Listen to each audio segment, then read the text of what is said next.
9, tus 2 primeros exámenes van a ser con esos temas que hacemos hasta la semana 9. Pero a partir de la semana 10 vamos a ver esas 2 novelas, enfocándonos en la narrativa y el contexto literario de ambas, ¿ya?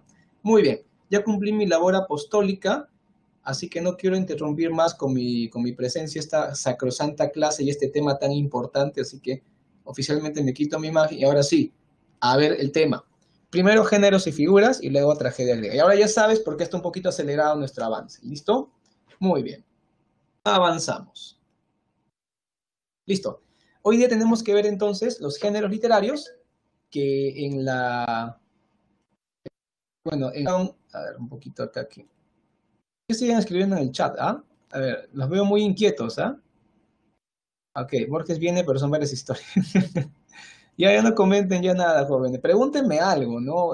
Sobre lo que voy a exponer. Ya, listo. Pero no estén ahí conversando. Eso lo pueden hacer en otro momento, ¿ya? Porque me distraen. Y sus compañeros también. Listo, avanzamos. Decía, géneros literarios son 3 básicamente. Bueno, si tienen que preguntarme algo de los temas que expongo, háganlo, pero no comentarios sueltos ajenos al tema que en sí estoy tratando, ¿ya? Ok, así que están dispuestos a conversar también, a dialogar, pero sin salirse del tema.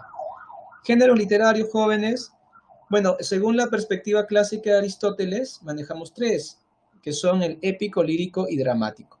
¿Está bien? Respecto a las figuras literarias son las técnicas o procedimientos retóricos, es decir, las formas como un literato maneja el lenguaje, manipula el lenguaje para lograr efectos en el lector. En realidad son como 800 figuras, ¿ya? Hay infinidad increíble de figuras, pero algunas de las más importantes son, pues, la metáfora, que es tal vez la reina de las figuras, el símil, que también es importante, y la hipérbole, hipérbaton, epíteto, que son dignos secundantes. Otras figuras muy importantes que no tratamos son la metonimia, la sinécdoque, la antítesis. ¿No? Hay muchas figuras, en realidad, muchísimas. Pero para el examen de San Marcos solamente requieres dominar esas 6 figuras que aparecen, que vamos a aprender hoy día. Pero básicamente, ¿para qué sirve? Para hacer más interesante, más llamativo, más original el mensaje. Claro, en el colegio te han dicho para embellecer. Sí, pero la belleza es un término muy cambiante, dependiente de la cultura, de la civilización prácticamente, o de la época. Así que si decimos belleza, estamos diciendo que depende del que está apreciándolo. Entonces, para evitar este término de belleza, podemos usar el de hacer original, atractivo, llamativo el mensaje, ¿no? De una manera menos ambigua con la palabra belleza. ¿Qué es lo bello, no? Lo bello es lo que a ti te parece bello. Bueno, y si no le parece a otro, no van a discutir, ¿no? ¿O sí? Ok, literatura griega. Entonces, aquí lo que vamos a tratar es básicamente la tragedia y los orígenes. ¿Ya? Vamos a ver cómo aparece la tragedia y nos enfocamos luego en Edipo Rey del gran Sófocles, que sabes que es el más importante autor de tragedias. Aunque no es el padre, porque el padre de la tragedia es... Ajá, ¿quién es el padre de la tragedia? Buena pregunta para empezar las evaluaciones. A ver, alumnos, ahora sí quiero que compartan. ¿Quién es el padre de la tragedia? Ajá, gana el primero que lo dice, el resto ya no vale. Muy bien, Javier Esquivel, el resto ya repite, no vale, no hagan bulla. Listo, gracias. Seguimos. Esquilo es el papá de la tragedia. ¿Qué pasó? Ah, ya, se achicó. Ya, vamos a darle en orden. Listo. Bien, sobre los géneros literarios, ya sabes, son categorías, apartados clasificatorios, que se emplean para sistematizar los tipos de la obra, ¿no? O sea, si yo tengo una obra, tengo que clasificarla en uno de los géneros para que de esa manera sea más fácil estudiarla, ¿no? Por eso es que clasificamos las obras en géneros literarios. ¿Está bien? ¿Cómo yo hago para agrupar? Bueno, desde que se diseñaron los géneros por primera vez, ese fue Aristóteles en el siglo IV a.C., con su famoso texto Poética, ¿ya? Se agrupan los géneros, se clasifican a partir de sus características en común. Entonces, dentro de la épica, encontraremos obras en las que el enunciador textual, y ahora, ¿qué es eso? Enunciador textual, mejor lo escribo porque tal vez algunos primeras en su vida que leen eso. No es normal, ¿eh? No digo que esté mal eso. Tal vez hay temas que nunca has escuchado, es nuevo. Enunciador textual, ahí está, ya lo escribí. Ya, el enunciador textual, en algunos casos, En el caso de la épica, claro, es un enunciador textual, la voz que te cuenta la historia. Se preocupa este enunciador textual porque tú entiendas una historia narrada a partir de descripciones, diálogos, acciones. eh, bueno, hay partes en que también se reproducen diálogos, ¿no? Entonces, este enunciador textual le llamamos narrador, el narrador de la historia. ¿Ya? La épica tiene un narrador, un enunciador textual. En cambio, en la lírica, el enunciador textual se le llama yo poético o yo lírico. Y este enunciador textual también puede narrar, también puede describir, también puede reproducir diálogos, ¿ah? No está prohibido. El problema es aquí que no lo hace para que tú sepas la historia que te quiere contar. Él lo hace para que tú entiendas lo que él siente, lo que él tiene en su interioridad. Y tú puedes pensar, profesor, ¿es el autor entonces? No, el autor tal vez se mata de risa mientras escribe un poema triste porque un amigo le pidió que escriba una elegía. Tal vez un autor está muy triste por algo que le pasó y escribe un poema satírico para burlarse porque le han encargado, le van a pagar si es que escribe un poema de burla contra alguien. Y a pesar de que está triste él, o sea que el enunciador textual no tiene que ser obligatoriamente reflejo del mismo autor. El autor es un personaje de carne y hueso. Esa idea de que el autor está triste y que el poema es triste, o el autor está enamorado y escribe un poema de amor, es una idea romántica que lamentablemente sigue afectando a la gente hasta ahora. Entonces el enunciador textual, claro, se puede vincular con el autor y es algo normal que ocurra, pero no es obligatorio. A eso quiero llegar. Tienes que tú pensar, el género lírico, el enunciador textual expone sus sentimientos. Muy al margen de que el autor lo haga o no, el enunciador textual lo hace. O sea, yo digo entender lo que siente. En cambio, en la épica, el enunciador textual, que es el narrador, lo que importa es lo que él quiere que sepamos sobre una historia. No interesa lo que él sienta o lo que él piensa de la historia. Lo que interesa es que lo sepamos, cómo ocurrió. En el género dramático no interesa, no hay un enunciador textual, más bien porque todo se reproduce a partir de diálogos y acciones. ¿Se dan cuenta? Todo se da a partir de diálogos y acciones. No hay esta de que hay un enunciador textual. Entonces, toda obra que está hecha para ser representada en el teatro es de género dramático. Toda obra en la que el enunciador textual sea un yo poético y exprese emociones, sentimientos, será lírica. Y toda obra donde el enunciador textual, que es un narrador, explica una historia mediante diversos recursos, repito, como la descripción, el diálogo, la narración propiamente dicha, ¿no? Cuando él escribe una historia, entonces, y no importa lo que él sienta, es la épica. ¿Está bien? Bueno, obras famosas de la épica tenemos la epopeya, Odisea, tenemos la novela La ciudad de los perros de Mario Vargas Llosa, por ejemplo. Y bueno, la épica es el género que más estudiamos aquí en este curso, ¿no? Porque vamos a estudiar también el cuento, por ejemplo, hablamos del Caballero Carmelo, de Bram Valdelomar, ¿no es cierto? También hablamos del Cantar de Gesta como el Cantar de Mio Cid, ¿ya? En la lírica vamos a hablar este ciclo sobre las coplas a la muerte de su padre de Jorge Manrique, ¿no? Es una obra muy importante, las coplas a la muerte de su padre de Jorge Manrique. Otra obra, por ejemplo, Poeta en Nueva York, que es un poemario de Federico del Sagrado Corazón de Jesús García Lorca, este gran autor de la generación del 27. Y Los Heraldos Negros, que es el primer poemario de nuestro gran poeta César Abraham Vallejo Mendoza. ¿Está bien? Después tenemos en el dramático el ejemplo Bodas de Sangre del mismo Federico del Sagrado Corazón de Jesús García Lorca, el gran García Lorca. Sigamos. Bueno, vamos ahora, a menos que haya alguna pregunta sobre los géneros, y bueno, si hay preguntas, háganlas, ¿no? Con confianza. Vamos ahora con las figuras literarias. Pero primero, quizá hay preguntas, ¿no? Claro. ¿Saben? A ver. Fernando Canás está escribiendo. Quisiera leerlo. Romeo y Julieta. ¿Qué tiene Romeo y Julieta? Tienes que escribir tu idea completa para entenderte. A ver, la Ilíada corresponde al género épico, es una epopeya igual que la Odisea. Romeo y Julieta, bueno, no sé qué querrás saber de Romeo y Julieta, pero escriban completa su idea, ¿no? A ver, Facundo Machado, Romeo y Julieta corresponde al género dramático, es una tragedia. A ver, Fernando Maganaza me preguntó, profesor, disculpe, ¿por qué no se usa la clasificación 5 géneros?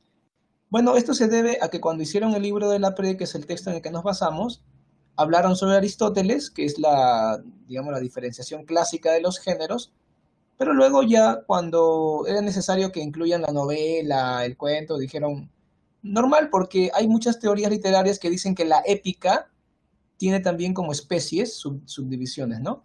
La novela y el cuento, y que la narrativa es como una épica moderna. Se tomó eso. Y el género expositivo o didáctico es la cenicienta de los géneros. No se le considera género por muchos teóricos, otros sí.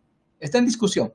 Así que al ser la cenicienta, no se le considera en la pre, ¿no? Solamente hablamos de los tres géneros clásicos y la narrativa, pues la abarcamos en la épica. ¿Está bien? Sergio me pregunta Hamlet. Hamlet es una obra de teatro, Sergio, entonces corresponde al género dramático. Los heraldos negros, la etapa de influencia modernista, Juan José. Andrea me dice, el enunciado textual de género dramático no tiene, he dicho que no tiene, Andrea, porque lo que interesa ahí es el diálogo y las acciones. Solo hay diálogos, acciones y movimiento. También el escenario ayuda mucho. Ok, listo. Gracias por sus preguntas. Estoy atento a sus preguntas a partir de ahora para el tema de las figuras. Ahí vamos. Las figuras literarias, déjame ver mi tiempo, ya está. Las figuras literarias, ya te dije, son manipulaciones del lenguaje. Formas como el autor literario crea una obra en la que el lenguaje se convierte en protagonista. ¿Está bien? Por eso es que los literatos tienen esa calidad de tal, son artistas de la palabra, son capaces de manejar los recursos para crear arte. Ahora, el arte y la belleza, repito, es un término muy ambiguo porque varía según la época. ¿Está bien? Pero en cada época hay una estética y esa estética, bueno, las figuras literarias también se adaptan a ella para que la obra literaria corresponda con la estética. Por ejemplo, hay una literatura romántica, una literatura clásica, literatura realista, una literatura vanguardista, y cada etapa tiene su propia estética. Vamos con las figuras. La metáfora es la figura estelar, una de las figuras más famosas que hay. Consiste en, bueno, dos maneras de hacerlo. Una es hacer una comparación entre dos elementos, pero usando el verbo ser. A ver, lo voy a escribir por acá. Nuestro chat público, ahí está. El verbo, a ver, vamos a ponerlo así, ¿no? Metáfora es igual al verbo ser conjugado para comparar. Ahí está. ¿A qué nos referimos con esto? Nos referimos a que yo puedo decir A es B, pero ese es podemos conjugarlo de diversas maneras. Puede ser en plural, puede ser en plural pasado, en plural futuro. ¿Te das cuenta? O sea, conjugamos el verbo ser, A es B. Y lo hacemos porque hay una semejanza entre ambos términos. Por ejemplo, nuestras vidas son los ríos, ¿no? A son B. Que van a dar a la mar, que es el morir, ¿no? Nuestras vidas son los ríos que van a dar a la mar, que es el morir. O sea, la mar es A y el morir es B. Ahora, ¿por qué hace esta comparación Jorge Manrique en las coplas a la muerte de su padre? Porque todas las vidas van a la muerte, así como todos los ríos van hacia el mar. Claro, a menos que hablemos de un río arreico y se queda medio camino y no llega, pero eso es un problema de la geografía que no corresponde con mi curso, por favor, así que no me compliquen. Listo. Otra manera de la metáfora es cuando se da un reemplazo directo. Entonces, en lugar de decir una palabra, coloco otra.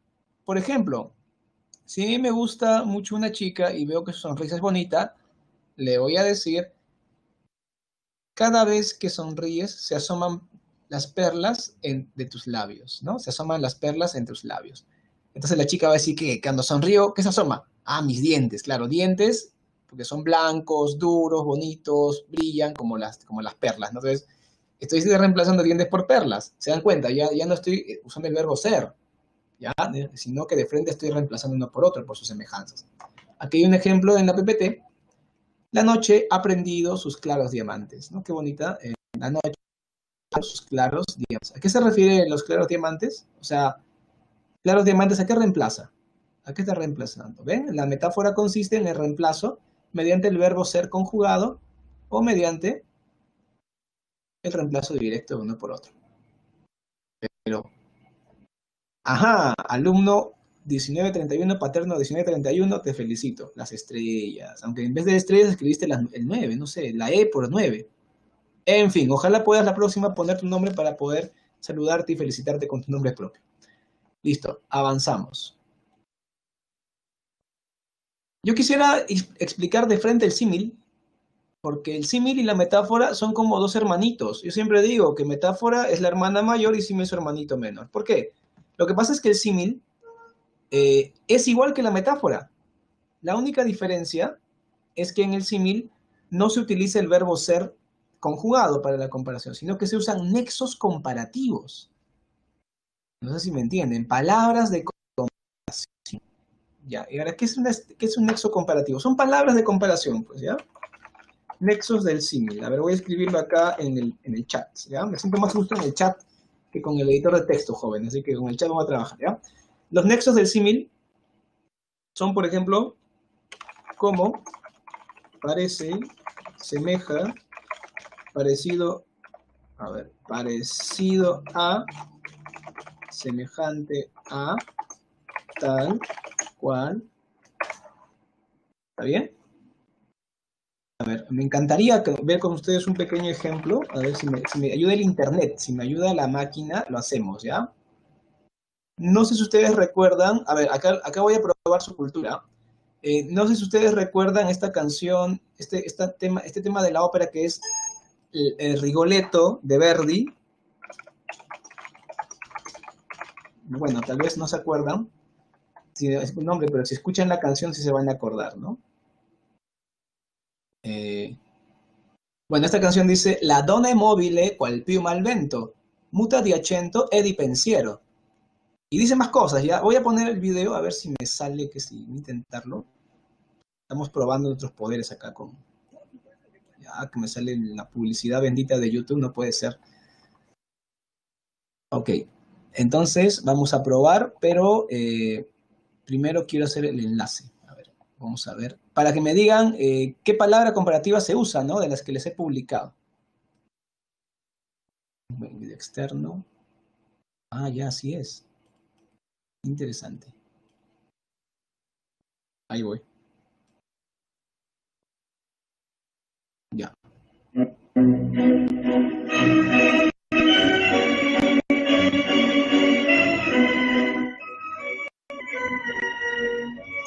Espera, Pavarotti. Ya. Abajo van a salir las letras. Ustedes tienen que decirme cómo se usa el símil, qué se está comparando, con qué palabra comparativa se está comparando qué. Eso espero en el chat.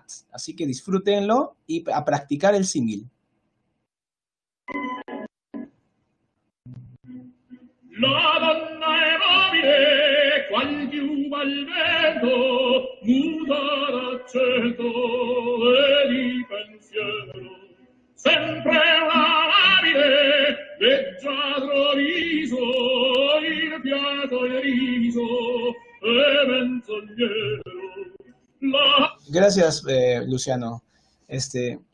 Muy bien. ¿Ese cuál es en italiano, no? Porque en castellano es el tal cual. La pregunta es, ¿qué está comparando? O sea, ¿qué compara? ¿Cuáles A y cuáles B? Eso es lo que también tienen que decirme, porque desde que Andrea puso cuál, ya el resto ya se desvirtúa su respuesta. Ahora quiero, ¿quién es el primero que me va a decir qué está comparando? ¿Qué compara con qué?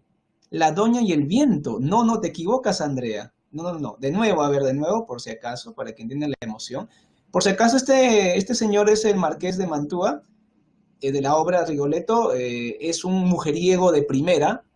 Ajá, la dama como la pluma, perfecto. Escúchenlo con atención al gran Pavarotti, presentando este mujeriego empedernido que es el marqués de Mantua.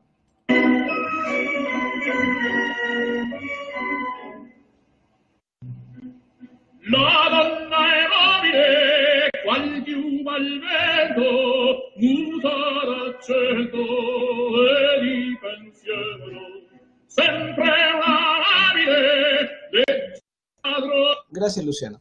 Entonces, Luciano Pavarotti nos está diciendo que la donna è mobile qual piuma al vento, muta di accento e di pensiero. Es decir, La mujer cambia cual pluma al viento, muda de acento y pensamiento. Ya lo sé, ya lo sé. Este tipo le tirarían piedra a la feminazis, pero bueno, en esa época se aceptaba este tipo de machismo. Listo. Entonces, sí, lo que dice Facundo es correcto. La dama y la pluma. No sé si ustedes vieron la película Forrest Gump. Al principio de la película sale la plumita, ¿no? Y después sale la plumita al final. Ya, igual la mujer es como esa pluma que va de aquí para allá sin ser algo fijo, ¿no? Claro, esa es la opinión de Verdi, que es el autor de esta ópera, así que a él vayan a hacerle la demanda a las feministas, por favor, a mí no, yo estoy haciendo mi clase. Listo. Entonces, yo creo que lo entendieron, ¿no? Muy bien, jóvenes. Espero entonces que les haya gustado esta pequeña práctica. Ya aprendieron un poco de sí, ¿no? O sea, ¿qué tal si yo, a ver, voy a ponerles un ejemplo más de la metáfora y el símil, ¿ya? Para que lo capten. A ver, estamos en una fiesta y Juan empieza a bailar y baila muy bien, pero baila y no se cansa. Van como 2 horas seguidas, sigue bailando Juan. Entonces, la gente empieza a decir, Juan baila como un trompo. Juan parece un trompo. Juan semeja un trompo. Entonces empiezan a usar los símil, ¿no? El símil de Juan con el trompo. Luego de un rato, ya la gente, como Juan sigue bailando, dicen, no, Juan es un trompo. Juan es un trompo. Entonces están hablando de la metáfora. Juan es un trompo. Muy bien. Y luego de 5 horas de baile, que sigue bailando, llega María, y María está fresca, pues llega a la fiesta y Juan dice, una chica que no ha bailado todavía conmigo, y la saca a bailar. ¿Y la gente qué dice? Juan, o mejor, perdón, la gente va a decir, el trompo ya sacó a bailar a María. El trompo ya sacó a bailar a María. Entonces, del símil partimos a la metáfora de verbo ser y después a la metáfora de reemplazo directo. ¿Ven? Por eso digo que son hermanitas. Ambas consisten en hacer el significado de una palabra por otro. Son figuras semánticas, la metáfora y el símil. Muy bien. A ver, ¿qué están escribiendo acá? A ver, espero que sea algo interesante, porque si no los veto. A ver, ¿qué dice opresor? Entonces, ¿es como una evolución? Sí, Cristian, no tanto una evolución, sino que te estoy explicando que el símil es como lo básico y la metáfora es algo más avanzado, ¿no? Va por ahí, para que se den cuenta que están vinculadas las dos. ¿Listo? Ok, vamos ahora con los que faltan. Tenemos también la anáfora. La anáfora es una figura de palabra porque consiste en repetir. Las figuras de palabra son repetir, quitar o agregar. La anáfora repite, pues, repites la palabra al inicio del verso, ¿no? O también en las oraciones. A veces ahí también aparece en un párrafo varias oraciones y la primera palabra de cada oración es la misma. Eso es más difícil de encontrar, ¿no? Más fácil es en el verso. Por ejemplo, no perdono a la muerte enamorada, no perdono a la vida desatenta, no perdono a la vida ni a la nada. Entonces, al poner no perdono, están usando una anáfora. La figura más fácil es la anáfora. Luego otra facilita es el epíteto. El epíteto es describir una característica o cualidad. Por ejemplo, yo podría decir Odiseo, se acabó. Pero no, yo digo el astuto Odiseo. Ah, mira. O yo podría poner era, se acabó. Pero no, era la diosa de los niveos brazos. También le decían a ella la de ojos de novilla, porque tenía los ojitos grandes como vaquita. Pero es feo decir ojos de vaca, no, sino ojos de novilla. Luego, el fuego, punto, se acabó. Pero no, yo pongo el encendido fuego. ¿Se dan cuenta? El epíteto es un adornito hecho en base a adjetivo o una frase que califica.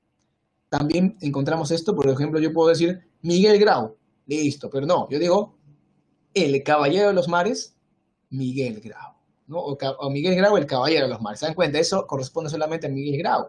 Claro, a menos que ustedes fueran los concursantes de Esto es Guerra o Combate y les preguntan quién es el caballero de los mares, tú vas a contestar pues Bob Esponja o Popeye, ¿no? Pero como ustedes son alumnos de la PRE, van a contestar correctamente que no, el caballero de los mares es Miguel Grau Seminario, por supuesto. Así que ese es el epíteto, ¿está bien? Una característica mediante frase o mediante un adjetivo. Ya está. Obviamente se sirve de adorno cuando se usa para dar una cualidad necesaria, no es epíteto, solamente cuando sirve para adornar, para hacer más largo el verso. Profe, no, yo me gusta escribir poco, a mí soy lacónico. No, lo siento, acá estamos en literatura, acá tiene que sonar bonito. Ah, ya, ok. Porque si yo dijera, el fuego, punto, qué feo, ¿no? En cambio, el encendido fuego, ah, es otra cosa. Yo dijera, el prado, Ya, no. El verde prado. Ah, verde prado. ¿Te das cuenta? O sea, ese verde, ese encendido son los epítetos de los sustantivos, ¿no? Ok. Hasta aquí. A ver, ¿alguna pregunta sobre la anáfora y el epíteto? O sobre la metáfora, las 4 que hemos hecho. Ajá, en el chat me están diciendo algo. A ver, Facundo dice, la metáfora y el símil tendrían el mismo contexto. Bueno, no sé con qué sentido usas la palabra contexto. Mejor detállalo para entenderte bien, Facundo. Alexander dice Poseidón. A Poseidón le decían el que mueve la tierra. Así le llamaban, ¿no? El dios que mueve la tierra. Aquiles de los pies. Claro, te faltó la coma después de Aquiles. Y Aquiles con mayúscula, por favor, porque es nombre propio. El dios del mar, Poseidón. Claro, el dios de los mares, no es Poseidón, por supuesto. ¿Alguna pregunta más, jóvenes? Bueno, no me han hecho preguntas, están que más bien participan, ¿no? A ver, hiperbatón. Ah, claro, Andrea quiere que haga hiperbatón. Bien, Andrea, lo hacemos, no te preocupes. Vamos ahí con Andrea, el hiperbatón. Hiperbatón es una figura sintáctica, lo que quiere decir que cuando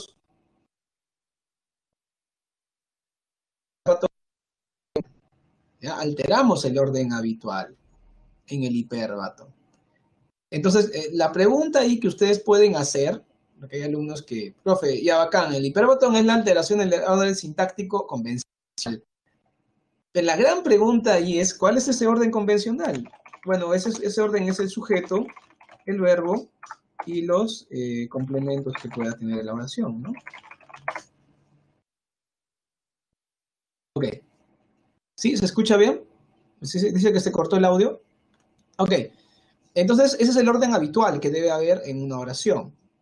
Sujeto, más el verbo, más los complementos. ¿Ok? Lo que me decía Andrea es este ejemplo de Becker, ¿no? Donde las golondrinas oscuras son el sujeto, ¿no?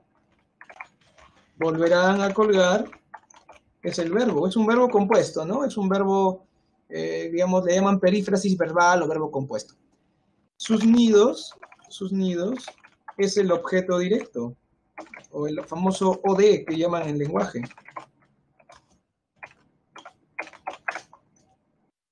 Y finalmente tenemos en tu balcón, que sería el circunstancial del lugar.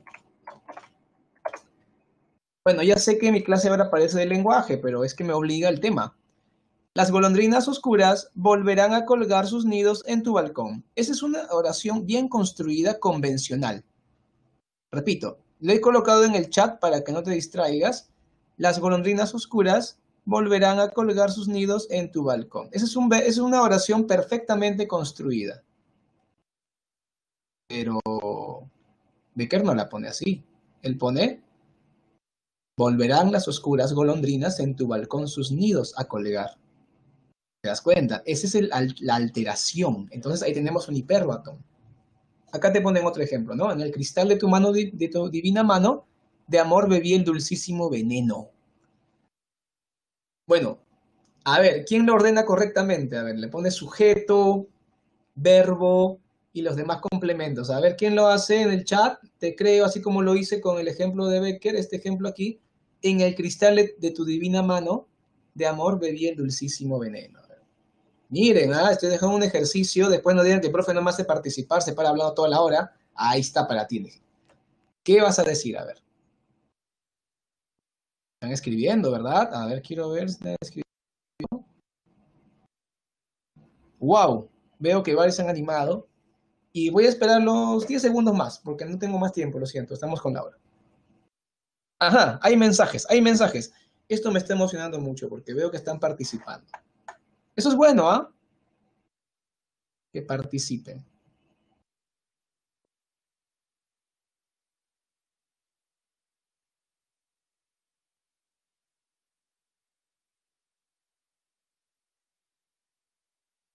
Vamos a leer entonces. Bueno, hasta me animo a salir también en la imagen. Quiero ver esto. Bebí el dulcísimo veneno en el cristal de tu divina mano de amor. Qué interesante, Andrea, pero faltó que hagas como yo, indicar cuál es el sujeto o es tácito. Creo que sí, ¿no? el verbo, o sea, te faltó hacer la parte de construcción sintáctica, pero bueno, creo que está bien el orden que has propuesto. Acá, Oriana, bebí el dulcísimo veneno en el cristal de tu divina mano de amor. Oh, están muy poéticos, ¿eh? Maciel, bebí el dulcísimo veneno en el cristal de tu mano divina de amor. Ah, bueno. Bueno, la han puesto bien. El problema es que no me han indicado las partes de ese ver, de esa oración. Ok, chale, como chale, no entendí. Bueno, ya. Lo que veo es que lo han hecho bien. Listo, ya me convencí. Seguimos. Ahora con el hipérbole, la hipérbole para terminar, ¿no? La hipérbole es una figura lógica porque rompe con lo que nosotros concebimos como la realidad. En la realidad hay ciertas reglas, ¿no es cierto?, que nos rigen. Por ejemplo, si yo dijera, estoy sentado en el techo con mis pies sobre el techo, ¿no? Entonces, ¿cómo que tu pie sobre el techo sentado en el techo? Eso rompe con nuestra lógica. O si no, escribir, cuando Perú clasificó a Rusia en 2018, los hinchas chilenos lloraron y sus lágrimas corrieron hasta el mar. Entonces, estoy rompiendo las reglas de la realidad, ¿ya? Esa es la hipérbole. Por ejemplo, acá tenemos un verso de Garcilaso como ejemplo. Más dura que el mármol, a mis quejas. Una mujer más dura que el mármol. Hay chicas tacañas, ya, pero más dura que el mármol no creo. Listo, sigamos. Creo que entendieron la hipérbole, ¿no? Está fácil. Lo que no deben hacer es confundirse hipérbole con hipérbaton. Eso es un pecado. No debes cometer eso. Te recomiendo que te acostumbres a que a todo aquel que sea exagerado, le llames hiperbólico. Esa amiga que te dice, amiga, cuéntamelo todo y exagera, y ahí es hiperbólica.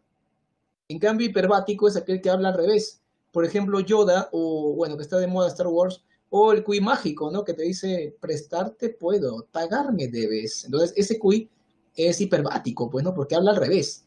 Ya, pues, el hiperbático habla al revés y el hiperbólico es exagerado, para que te acuerdes la diferencia entre ambas figuras. Seguimos. Vamos ahora con tragedia griega. Bueno, esta parte requiere una pequeña explicación histórica que yo voy a hacer lo mejor posible en el tiempo que nos queda. ¿Ok? Listo. Presten atención. La tragedia griega aparece, como dice bien claro ahí en la PPT, en el siglo V antes de Cristo y aparece en la ciudad de Atenas. Esto se debe a que durante ese siglo, el siglo V, Atenas sufre una gran transformación. De ser una ciudad pequeña, una ciudad que rodeaba a la corte del rey de Atenas y el resto sea gente campesina. Atenas es una ciudad-estado con un pequeño campo de cultivo, una mina de plata por ahí, ¿no? Trigo, aceite de oliva, ¿no? Las cosechas. Ahora, durante el siglo V, luego de las guerras médicas contra los medo-persas, cuando los griegos vencen a los persas en esta famosa batalla, el combate de Salamina, Micala, Platea, también la famosa maratón, ¿no es cierto? Y bueno, más famosa es la batalla de las Termópilas, pero esa batalla la pierden los griegos, solamente que los espartanos se lucieron mucho. Pero luego de estas batallas y estas victorias griegas, Atenas se convirtió en la ciudad más poderosa de toda la Hélade y a partir de ese gran poder creció mucho. Muchas personas que vivían en las afueras de Atenas, que eran agricultores o agricultores ricos, a veces inclusive gente de dinero del campo, empiezan a mudarse a la ciudad para poder contribuir con su presencia, ¿no? Ser mercaderes, artesanos, ejército, marineros, porque tienen una gran flota mercante Atenas. Y esta gente lleva consigo del campo a la ciudad el culto al dios Dionisos. Dionisio era un dios de la uva, del cultivo de la vid, pero también del vino en la fiesta. Y le hacían sus fiestas mediante el canto ceremonial en coro llamado ditirambo, que eran cantos corales. El problema, alumnos, es que cuando hacían esto los griegos se emborrachaban con vino, ellos tenían un vino muy fuerte que para ti sería pisco, o sea, lo que conocemos hoy día como pisco, o vodka, o cañazo, o yonque, según donde vivas. Es así de fuerte el vino de los griegos. Así que una copita ya estaban todos chapaditos, chapitas, Pikachu, ya, o sea que estaban ya todos borrachitos. Por lo tanto, como que se hacía un poco de desorden en este culto. Así que se organizaron comparsas de coreutas, o sea, integrantes del coro, que pudieran cantar de manera organizada, hacer concursos de coros.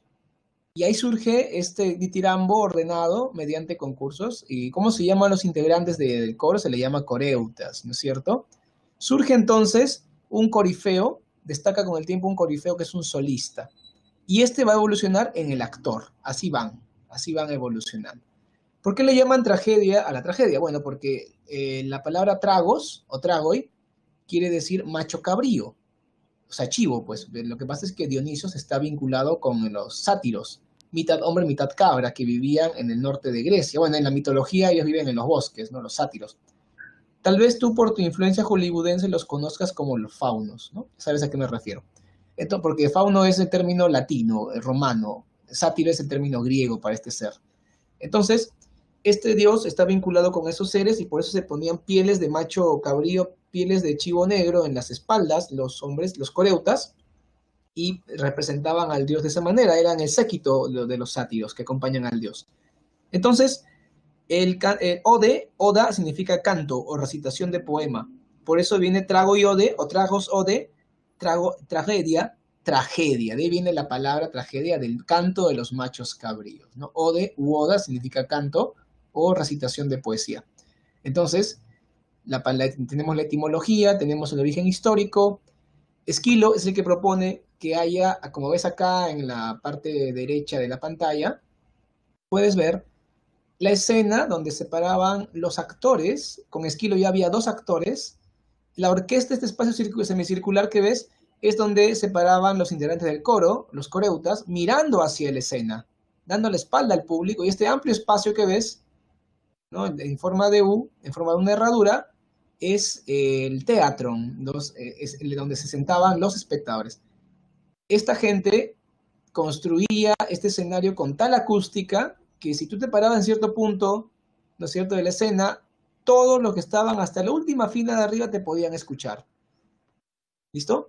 Hay algo muy importante, alumnos, que no deben olvidar respecto a la tragedia. La tragedia era un acto litúrgico. Si tú tienes claro eso, te va a ser mucho más fácil entender todo lo que significa la tragedia griega. Es una misa, ¿ya? No pienses que era un hecho que la gente pagaba, que querían ver la actuación, que pago mi plata. No, no, no, no.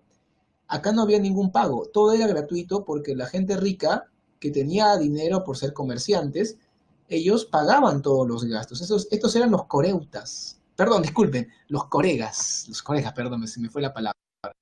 Vamos a aclarar, ¿ya? Porque después dicen, profe, no entendí, me confundí, ¿ya? A ver. Entonces voy a colocar coreuta, integrante del coro. ¿Está? Corifeo, solista. Y corega, ciudadano rico que pagaba todo. O sea, todo lo vinculado al teatro, ¿no? No se vayan a confundir los términos. ¿Qué dice? Allá, Dios es Dionisio es un dios griego, por supuesto. Baco es el nombre que le daban a este dios los romanos. Saben que los griegos, bueno, los romanos le dan un nombre griego también, ¿no es cierto? Bueno, le dan un nombre latino a los dioses, ¿no? También. Esta actuación se hacía mediante máscaras y disfraces. Se ponían máscaras y se colocaban mantos que le cubrían todo el cuerpo. La máscara tenía un dispositivo especial, ¿no? O sea, en la parte de la boca, eso pasó con Sófocles ya, ¿no? Que mejora la técnica. El dispositivo permitía que se escuche más fuerte la voz de los personajes, ¿no? Entonces era un dispositivo que apoyaba. No había escenas violentas, o sea, la violencia se daba a entender, se hablaba de que hubo tal cosa, pero no la veías pasar entre tus ojos, porque era una misa, había que cuidar, ¿no? Imagínate que estés en una misa y maten un animal ahí, o un ser humano en una misa. Te dicen, bueno, los que son de origen católico, los que están presentes, los que han estado en una misa, te dicen la carne y la sangre de Cristo, pero es un pancito y es el vino. Ya, igualito, o sea, en esta obra de teatro, de tragedia, te daban a entender que ocurrían cosas terribles, desgracias tremendas, pero no las veías tú en escena, te daban a entender, las sugerían, pero no la veías por una cuestión de decoro, al ser un acto litúrgico, no te olvides. Y no todas mujeres, porque el culto de Dionisos era un culto masculino. Entonces la mujer no estaba vinculada con este culto y no podía haber mujeres en escena. No actuaban, no asistían, porque el hombre es público y la mujer privada en el mundo griego. Sí, ya sé, harto machismo. ¿Cuál es la finalidad de la catarsis? La finalidad de la catarsis, perdón, la finalidad de la tragedia es lograr la catarsis entre el público, es decir, lograr una gran pena, un gran miedo en la gente que está presente, y esto hace que se purifique la persona. Esta purificación es la catarsis, mediante el miedo, el terror, la compasión. Fue Esquilo quien propuso que las representaciones fueran acerca de temas terribles, tragedias, hechos luctuosos, tristes, que la gente al verlos se emocione mucho, y esto debió ocurrir con dioses y con reyes, no podía ser con gente común y corriente. ¿Listo? Vamos ahora con el máximo exponente, que es Sófocles. Sófocles incrementó a más de 2 el número de actores. Con él ya había 3 en escena dialogando. O sea, eso dinamizó mucho la obra, porque antes el coro se metía mucho y con esto bueno, como que se hacía más lenta la representación. Él también profundizó en la personalidad de los héroes. Él le da un trasfondo psicológico a los personajes, al héroe, ¿no? Al protagonista. Ya que con Esquilo, los personajes parecían libros de filosofía y poesía abiertos y que tenían sonido, ¿no? O sea, que el personaje no tenía trasfondo, solamente hablaba pensamientos célebres, frases filosóficas, con un lenguaje extremadamente adornado. Sófocles usa un lenguaje elegante, pero no tan adornado, no tan exagerado como Esquilo. Digamos que Sófocles hace una misa más entretenida, más emocionante. Con Esquilo todavía la misa es muy solemne, muy lenta, un poco aburrida, pero tiene algo de calidad literaria por sus diálogos, pero Sófocles ya es un maestro. Ustedes saben, pues los que son de origen católico, yo hablo de origen católico no porque sea partidario de ese tipo de religión específica, sino porque es la que yo conozco, ¿no? Ustedes, los que son de origen católico, cuando van a misa, saben que hay padres que su misa la hacen un poco aburrida y hay otros que hacen su misa muy divertida, la hacen más emocionante. Ya, Sófocles es de segundo tipo, ¿no? O sea, es una misa llamativa. Cultivó la obra individual. ¿A qué nos referimos? No usaba, acá estamos, ¿no? No usaba trilogías como Esquilo. Esquilo usaba de 3 en 3. En cambio, Sófocles no. Sófocles solamente usaba tragedias sueltas que eran autosuficientes. No era necesario que se junten de 3 en 3. Bueno, en Edipo Rey, algo muy importante que si entiendes esto y el resto solamente son detalles, Edipo Rey es una tragedia que transcurre en un solo día, en una sola tarde. No te confundas la leyenda de Edipo con la tragedia de Edipo Rey. Ese es un error que puedes cometer. Todo lo que ocurre en la tragedia ocurre en una tarde. Esa tarde es una tarde terrible, porque Edipo encuentra una realidad atroz. Hace años, más o menos 15, mató a su padre Layo y se casó con su madre Yocasta, y a lo largo de los 15 años ha criado una familia con ella de 4 hijos, 2 varones y 2 mujeres. Y tú puedes pensar, bueno, el que no sabe nada de esta obra va a decir, qué terrible, ¿y eso se ve en la obra? No, solamente en la obra vemos el día que él se entera. El día que Edipo se entera de que él mató a Layo, que era su padre, y que Yocasta, su esposa actual, es también su madre. Solamente vemos el proceso de cómo llega a enterarse. Pero claro, dentro de ese proceso también estamos viendo que se busca al asesino de Layo porque es el culpable de la peste en Tebas, la ciudad de Edipo. Bueno, aunque Edipo no nació en Tebas, él nació, o bueno, mejor dicho, sí nació en Tebas, pero él piensa que nació en otra ciudad que es Corinto, ¿no? Que es una ciudad cercana. Él piensa que es de Corinto, él piensa que es hijo de Polibimero, de los reyes de Corinto, pero en la obra de Edipo Rey, en la tragedia, en la parte final, un mensajero, mientras Edipo está buscando al asesino de Layo porque es el culpable de la peste de la infertilidad en Tebas, llega el mensajero de Corinto y le dice, tu padre Pólibo rey ha muerto, rey de Corinto, ahora te esperamos en Corinto para que seas rey, Edipo, y por si acaso eres adoptado. Entonces Edipo se va a convertir en una persona muy, pero muy desesperada porque él sospecha que es hijo de Layo y Yocasta. Ahora que le dicen que es adoptado, peor. Así que le obliga al mensajero que le ayude a saber su origen. El mensajero le dice, no te puedo ayudar porque no sé quién son tus padres, pero yo sé quién lo sabe. Y es el pastor de Tebas, el antiguo pastor de Layo, que me regaló a un niño con los pies traspasados por un garfio. Ese niño eres tú, Edipo.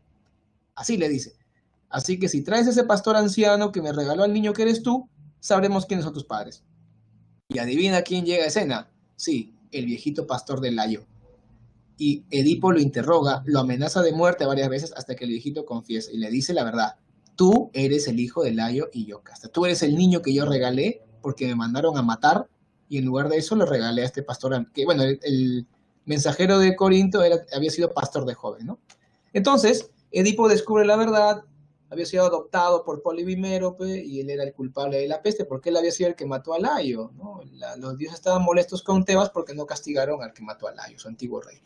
Así que Edipo entra al palacio, encuentra a su madre y esposa Yocasta muerta, se había colgado una cuerda trenzada, sale ciego porque la ceguera para los griegos es la sabiduría, se ha sacado los ojos con los broches del vestido de su madre.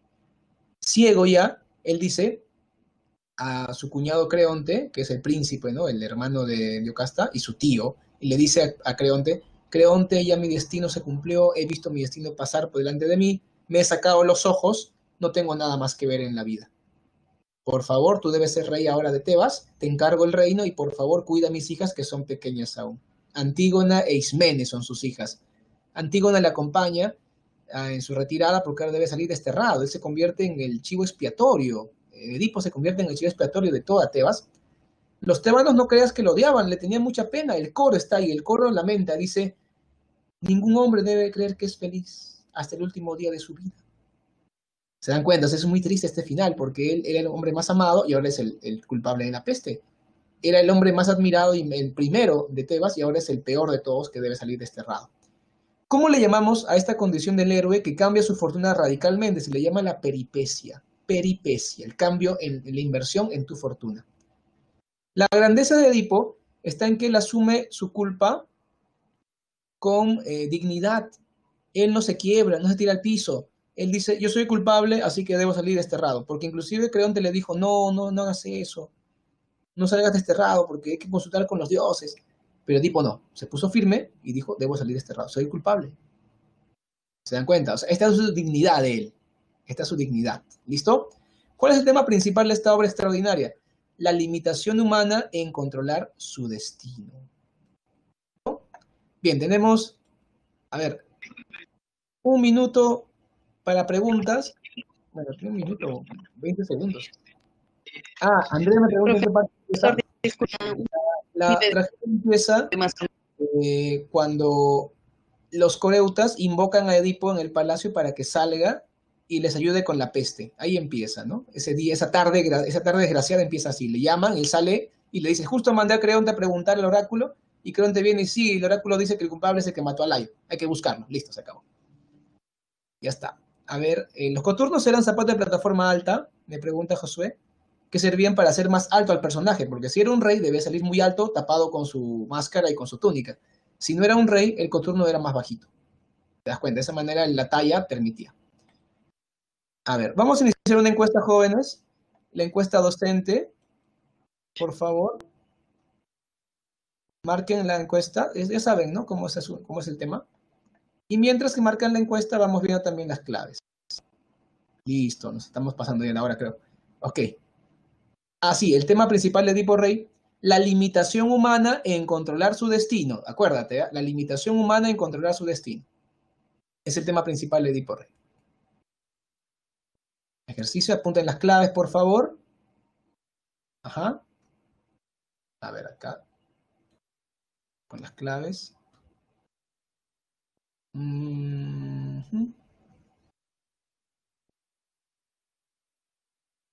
Está. Muy bien. Primera pregunta, dedo. Segunda pregunta, con B de beso. ¿Está bien? Listo, con B de beso. Seguimos. La pregunta 3, cerbatana. 3, cerbatana. Avanzamos. La pregunta 4, árbol. La pregunta 4 es árbol. Y la 5, marcamos. Está la 5. ¿Qué pasó? No hay 5. Sí, también árbol, ¿ya? En la 4 y en la 5 es árbol. La 6 que estábamos viendo es cerbatana. Cerbatana. La 7, dedo. Y la 8, cerbatana. 7, dedo. Y la 8, cerbatana. Yo les recomiendo apuntar la clave aparte y después resolver el ejercicio ya con detalle, ¿no? De manera que puedas practicar con las preguntas. Porque marcar una letra no te sirve de nada, ¿no? Así que la próxima, si es que no lo hicieron así, háganlo así. Bien, jóvenes, ya estamos en la hora. Bueno, me voy a despedir de ustedes. Espero les haya gustado la clase. ¿Ok? Muy bien, muchas gracias por su atención y nos estamos viendo en la próxima clase. Un gusto tenerlos como estudiantes. Hasta luego.